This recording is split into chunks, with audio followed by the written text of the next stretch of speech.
UConn is sitting atop, right? Like a colossus right now. Their second longest streak at number one in the history of their program. Jay, correct? Yeah, UConn's kind of separated from the pack. And early on in the season, they had some injuries. Stephon Castle, their big shot freshman, was out. They had Donovan Clingan out for a period of time. They lost at Kansas with guys injured. And still, I think early on in the season, everybody was saying, schleps like me were saying their offense is Final Four good, but their defense has a ways to go. And now both their offense and defense are Final Four good. I think they're asserting that. Even though they have different parts than they had last year, they lost a lot, but they replaced it. And they're legit. They're the best team. Now, whether Purdue or Houston or Arizona can catch up to them, everybody's subject to getting clipped in the tournament. That can happen to the best teams, but in a 7-game series, I think the smart money would be on UConn. So then, in terms of clipping somebody, I mean, at this point last year, if I say, tell me who can come out of nowhere and win it, would you have said UConn, right? I mean, so, but that said, I'll still ask you where things currently stand mid-February with you. Well, I mean, I think we have more. I've always recoiled when I heard the word parity years ago, because I felt parity was something that coaches said to excuse losing.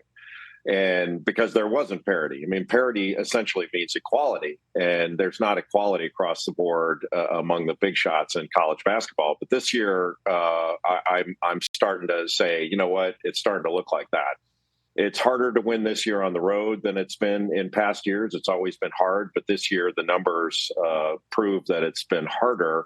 And I think that there's not enough data, Rich, to make a conclusion here, but my sense is that the transfer portal and to some extent NIL have spread talent around even more.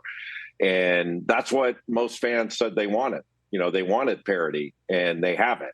But UConn is just a little bit better than everybody else right now. Purdue is not far off, but they're not the most athletic group, and I think they're subject to get beat a little bit more than UConn would be in a tournament setting.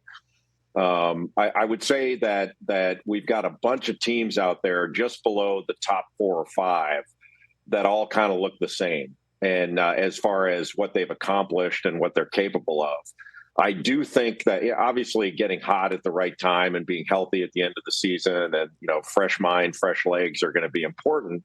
But as far as selection and seeding, the committee is going to be, I would guess, is going to be relying mostly upon, all right, who stacked up more quality wins than the other? I mean, how are they going to tell these teams apart except saying this team had a better road record, therefore they're a 4 seed, this other team's a 5 seed? There's really no other way to do it. You can't look at these teams play and say, okay, Texas is better than Texas Tech because their records are so similar. Catch the Rich Eisen Show every single day on the Roku channel, 12 to 3 Eastern, for free.